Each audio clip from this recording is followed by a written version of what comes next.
اعوذ باللہ من الشیطان الرجیم بسم اللہ الرحمن الرحیم الحمد للہ رب العالمین الصلاۃ والسلام علی اشرف الخلق محمد وآلہ الطیبین الطاہرین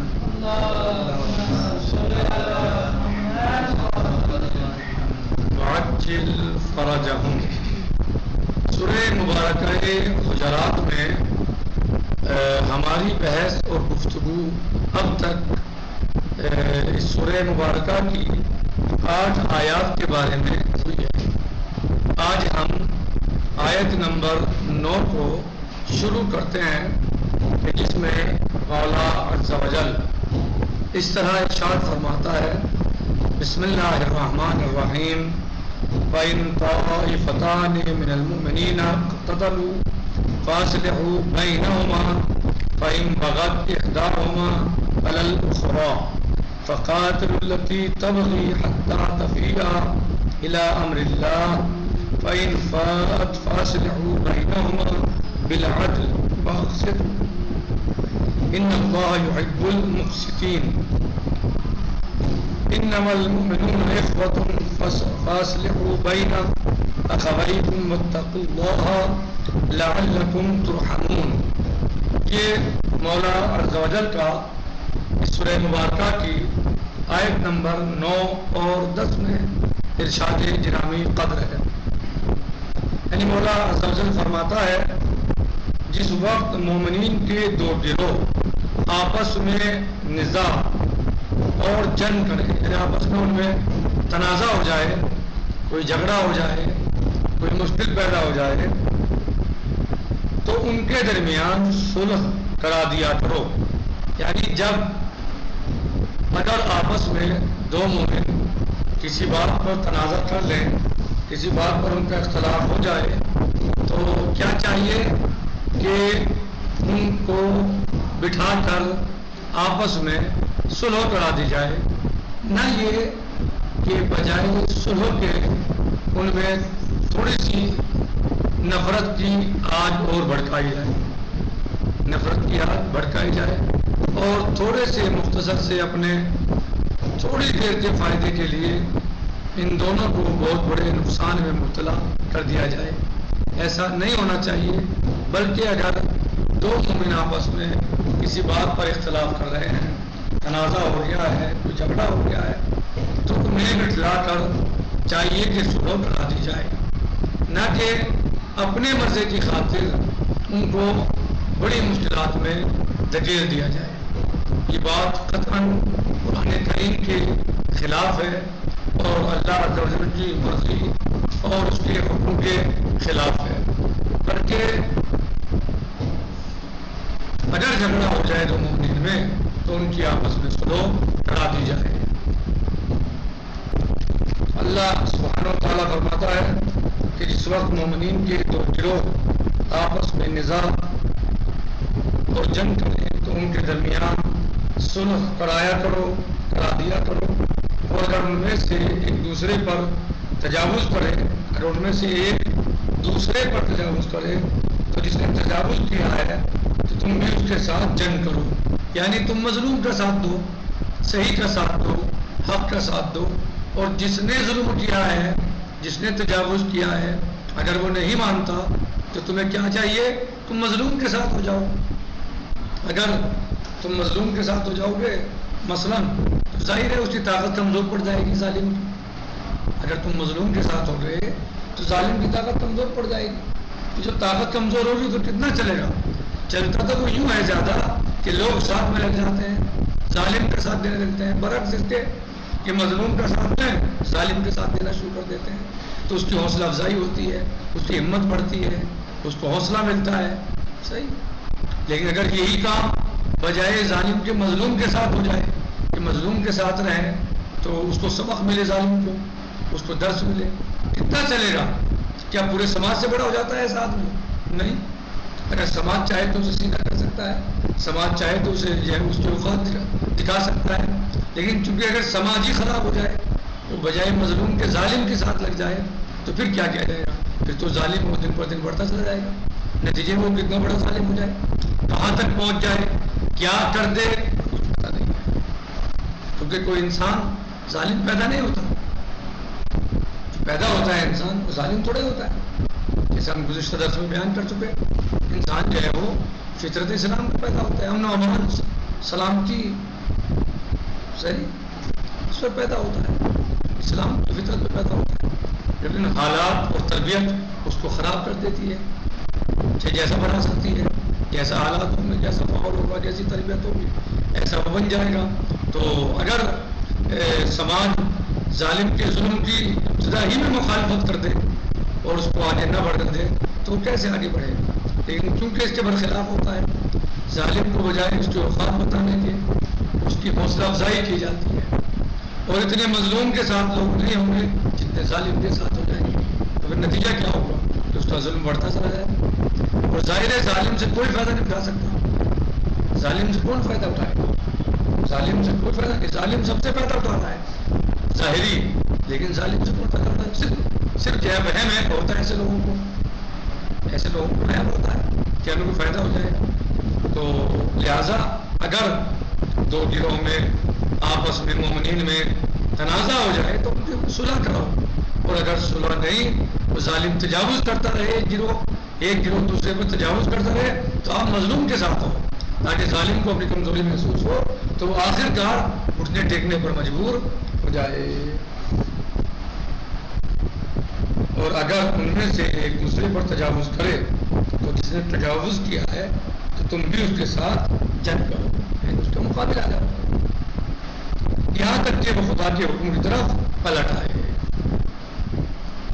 یعنی اپنے ظلم سے باز آ جائے.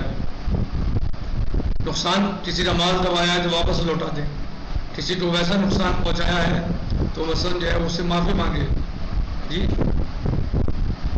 جو بھی اس نے غلطی کی ہے اللہ تعالیٰ کو مظلوم سے معافی مانگی، کم سے کم مظلوم اور اپنی غلطی کا ظالم اعتراف کرے اور مظلوم سے معافی مانگے. اگر اس سے کوئی چیز غصب کی ہے، چھینی ہے، دبائی ہے تو اس کو لوٹائے، اس کو ادا کرے، مظلوم کو سونپے، مظلوم کو دے. جب وہ لوٹ آئے اور سلو کے لیے زمین ہموار ہو جائے، بڑھتی تو کوئی ہے نا ظلم، ظالم بڑھتا تو یہ ہے نا کہ اس کی سپورٹ ہو جاتی ہے. سپورٹ نہ ہو تو کتنے دن چلے گا، کچھ دن نہ آئے، کچھ دن دیکھتے لیکن سپورٹ مل جاتی ہے اسے. کہہ رہے ہیں جب وہ لوٹ آئے اور سلو کے لیے زمین ہموار ہو جائے تو ان دونوں کے درمیان عدالت کے مطابق صلح کرا، عدالت کے مطابق صلح کرا. یہی ایک پہ ظلم کر دو دوسرے کو، صلح کا مطلب یہ بھی نہیں ہوتا کہ ایک کو دبا دو بلا وجہ، نہیں، جو آپ جس کا بنتا ہے، کیونکہ آپ سماج سے بڑا تھوڑے کوئی ہوتا ہے، سب سے بڑا سماج ہوتا ہے.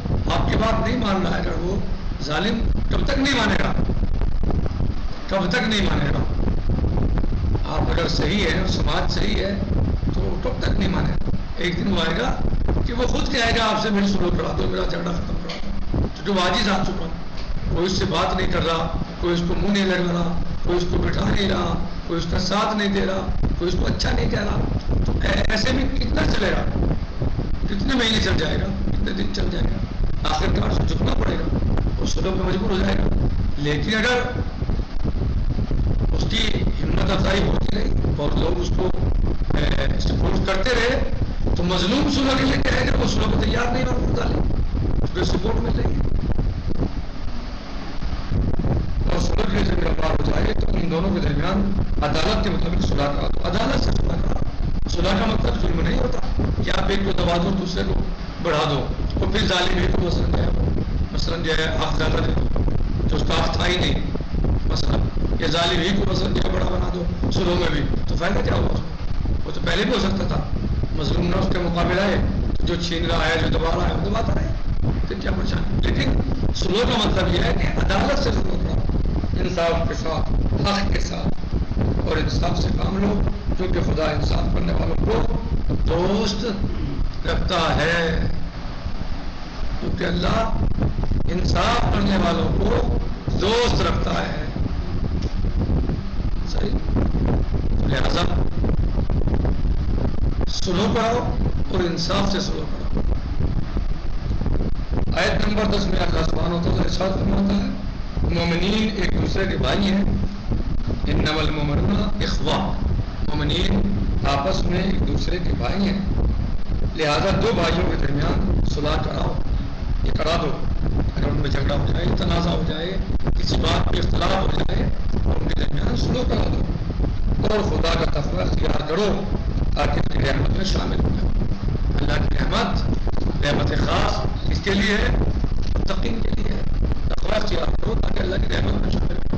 اور اللہ کی رحمت کا شامل حال ہونا اور ہمارا اللہ کی رحمت میں شامل ہونا ہماری نجات اور ہماری بخشش اور ہماری ترقی اور ہمارے آگے بڑھنے کا سبب بنے گا. صحیح؟ لہٰذا ضروری ہے کہ جب اگر دو بھائیوں میں جھگڑا ہو تو ان میں صلح کراؤ، صلح کرو، عدل و انصاف کے ساتھ کرو. جو آج کل سماج میں ہوتا ہے نا کہ ان کو زیادہ مظلومی کو دبایا جاتا ہے، جو کمزور ہوتا ہے اسے ہی دبایا جاتا ہے، کیونکہ اس کا تھوڑا ظالم جو ہے مثلا اس وقت مان لیجیے تھوڑا ہوا میں ہے تو سامنے والے اس کا خیال کرنا سوچتے ہیں. تو لہٰذا ایسا ہے، اسے صلح نہیں کہتے، وہ صلح نہیں ہے. وہ تو قبول کرنا ہے، تب جانا ہے، کیا کریں، مجبوری ہے، ویسے ہی کب جاتا ہوں. لیکن آپ صلح کرا رہے ہیں، آپ بیچ میں آئے ہیں تو آپ انصاف سے کام لو، آپ انصاف سے عدالت سے کام لو. شان نزول کیا ہے صاحب شریفہ کا؟ شان نزول یہ ہے، ان آیات کے شان نزول میں آیا ہے کہ مدینے کے دو مشہور قبیلوں قبیلہ اوس اور قبیلہ خزرج کے درمیان ایک اختلاف پیدا ہو گیا. قبیلہ اوس اور قبیلہ خزرج کے درمیان اختلاف پیدا ہو گیا اور اس کی وجہ سے وہ ایک دوسرے کی جان کے در پہ ہو گئے. جھگڑا ہو گیا، تنازع ہو گیا، تو آپس میں ایک دوسرے کی جان کے وہ دشمن ہو گئے اور لاٹھیوں اور جوتوں سے ایک دوسرے کو مارنے لگے. بات کہاں تک پہنچی؟ لاٹھیوں، ڈنڈوں اور جوتوں تک یعنی مار پیٹ شروع ہو گئی. ہاں، تو اوپر والی آیت شریفہ نازل ہوئی. کون سی؟ بسم اللہ الرحمن الرحیم. وَطَانِ مِنَ الْمُؤْمِنِينَ اقْتَتَلُوا فَأَصْلِحُوا بَيْنَهُمَا. جی، تو اوپر والی آیت نازل ہوئی اور اس قسم کے حادثات سے نمٹنے کے لیے مسلمانوں کو راحت آئی. دیکھو ایسا نہیں ہے کہ یہ چیز آج ہی ہوئی ہے، پہلی دفعہ ہوئی ہے اور آخری بار ہوئی ہے. نہیں پہلی بار ہوئی ہے نہ آخری بار ہوئی ہے، بلکہ یہ چیز پہلے بھی ہوتی تھی اور اس کے بعد بھی ہوتی رہے گی. اور جب ایسا ہو تو اللہ فرماتا ہے جب ایسا ہو جائے تو تم ایسا کرنا. جب ایسا ہو جائے تو تمہیں کیا کرنا ہے؟ ان دونوں کے درمیان صلح کرا دینی ہے. یعنی یہ چیز پوری جب آیت نازل ہوئی اس وقت پہلی دفعہ نہیں ہوئی تھی، ایسی چیز ہوتی رہتی تھی پہلے بھی اور بعد میں بھی ہوتی رہیں گی اور ہوتی رہیں گی. تو قرآن کریم پہ پیغام کہ دیکھو جب ایسا ہو جائے تو تم ایسا کرنا. یعنی ان دو قبیلوں سے مخصوص نہیں یہ بات، یا اس وقت کے لوگوں سے خاص نہیں. بعض نے یہ کہا کہ انصار میں سے دو افراد کے درمیان خصومت و اختلاف پیدا ہو گیا تھا. ان میں سے ایک نے دوسرے سے کہا کہ میں اپنا حق زبردستی تجھ سے لے لوں گا کیونکہ میرے قبیلے کی جمعیت اور تعداد زیادہ ہے. اور دوسرے نے یہ کہا کہ فیصلے کے لیے رسول اللہ کے پاس چلتے ہیں. ٹھیک، ایک نے کیا کہا میں زبردستی تجھ سے اپنا حق لے لوں گا کیونکہ میرا جو قبیلہ بڑا ہے، میرا خاندان بڑا ہے، میری سب پاس پاور اور طاقت ہے. دوسرے نے کیا کہا کہ ہم رسول اللہ کے پاس چلتے ہیں، چل کے وہاں فیصلہ کراتے ہیں. پہلے شخص نے اسے قبول نہ کیا، اسے تو گھمنڈ تھا اپنی طاقت و خاندان اور فیمس پر سیرے پر اپنے، اور اختلاف بڑھ گیا. دونوں قبیلوں کے ایک گروہ نے ہاتھوں، جوتیوں اور شمشیر تک سے ایک دوسرے پر حملہ کر دیا. ٹھیک، کتنا اختلاف بڑھا کہ نوبت یاد آ گئی کہ دونوں قبیلوں کے ایک گروہ نے ہاتھوں، جوتیوں اور شمشیر سے ایک دوسرے پر حملہ کر دیا. تو اوپر والی آیات نازل ہوئی اور اس قسم کے اختلاف میں مسلمانوں کی ذمہ داری کو واضح کیا ہے. عیسائی شریف کہ اگر اس طرح کے اختلافات ہیں تو امت مسلمانوں اور باقی مسلمانوں کی کیا ذمہ داری ہے، انہیں کیا کرنا ہے، کیسے کرنا ہے، مزے لینے ہیں، ایک دوسرے کو اور زیادہ آپس میں لڑانا ہے یا بٹلا کر صلح کرانی ہے، کیا ذمہ داری بنتی ہے. صحیح، کیا حق بنتا ہے. تو اللہ نے فرماتا ہے کہ اگر ایسا ہو جائے تو ذمہ داری ہے مومنین کی، مومنین کو چاہیے کہ ان دونوں کو بٹھلا کر آپس میں عدل و انصاف کے ساتھ سلوک کرا دیں۔ الحمدللہ رب العالمین، السلام علیکم ورحمۃ اللہ وبرکاتہ۔ باقی انشاءاللہ کل آئے گا، فی امان اللہ، خدا حافظ۔